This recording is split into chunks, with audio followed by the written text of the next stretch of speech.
the Day Gamer here. Thanks for tuning into my channel, and today I'm coming at you with a response video.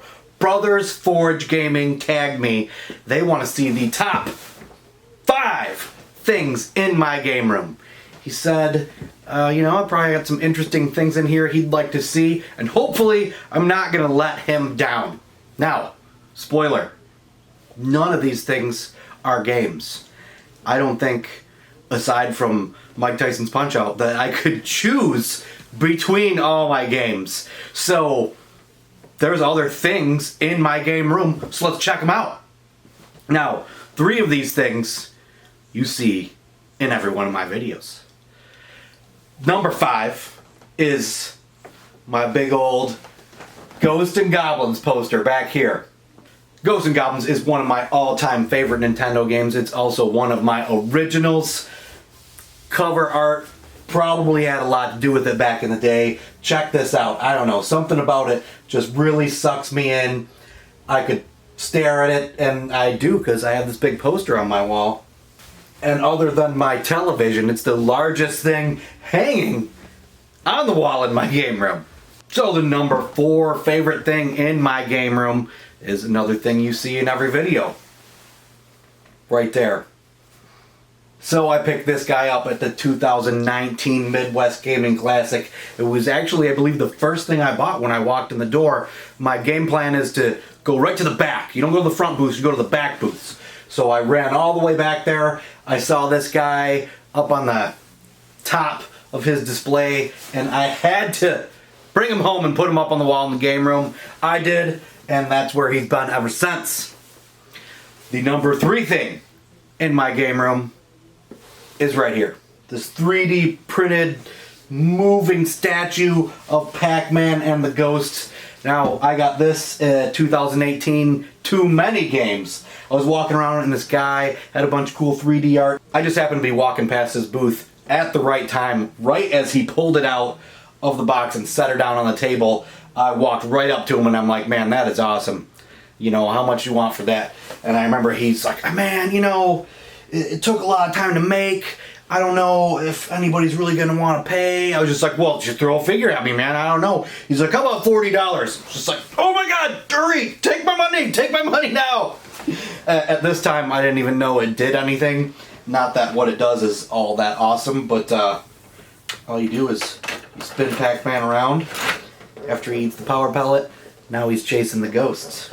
After time runs out, the ghosts are chasing him.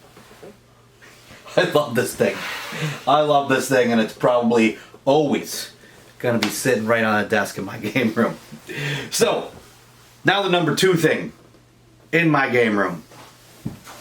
It's right here. It's usually hanging up on the wall, but I had to bring it down for this. And that is the original, my original from probably in 5th grade, Nintendo Power issue number 1. Now, this is the one that I had back in the day. I keep it in a frame now. It's not in that bad a condition, but it's not in that great a condition. This sucker did get a whole lot of read time by me, probably more than any homework I did that year, I'm sure, but always up on the wall. Nintendo Power issue 1. Never getting rid of this. Never.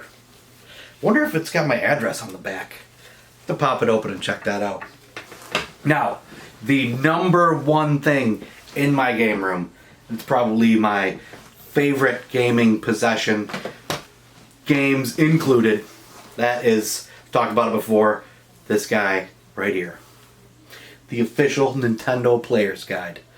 Back in the day, when I got my Nintendo, it didn't come with Mario and Duck Hunt and controllers and a zapper. No, it came with this and 1 controller. I don't regret it now, but I regretted it then because I had to get another controller and a game. But this thing right here, countless hours back in grade school, countless hours thumbing through it. And as you know, back in the day gamer refuses to look things up online to try and beat a game. And there's been many times that this sucker helped me through it. Because back in the day there was no internet, but there was the official Nintendo Player's Guide. Right there. And this is the one from back in the day, I would have it hanging up on the wall, but it's kind of thick and doesn't fit in a frame. So, there you go. Those are the top 5 things in my game room. I hope I didn't disappoint.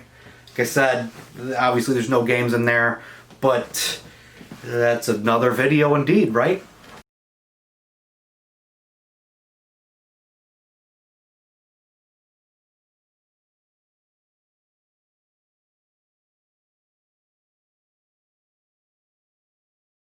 Well, since I was tagged, I want to tag some people. I've been watching a lot of the videos.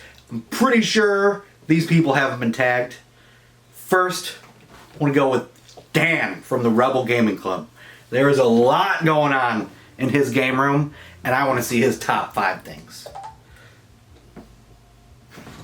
Along with Dan, I want to see what Mosley from Drunken Master Studios, another member of the Rebel Gaming Club, I want to see what's in his game room, because he's an awfully interesting character, and I know he's into the Famicom like myself, so he's probably got some good things hanging around in his line of sight that you don't see from the camera's point of view. And thirdly, I want to see what Nefarious Wes has. He's been getting, he shot me a message the other day. He's been getting into perler arts, and he's been rocking it. So, he's new to it. I doubt any of them are going to make the top 5 in his game room. But he's also an interesting character with interesting taste. So I want to see his 5 favorites too. So there you go. Thanks for tuning into my channel. I hope you liked this video. If you did, like, comment, subscribe, all that jazz. And until next time, YouTube, keep it retro.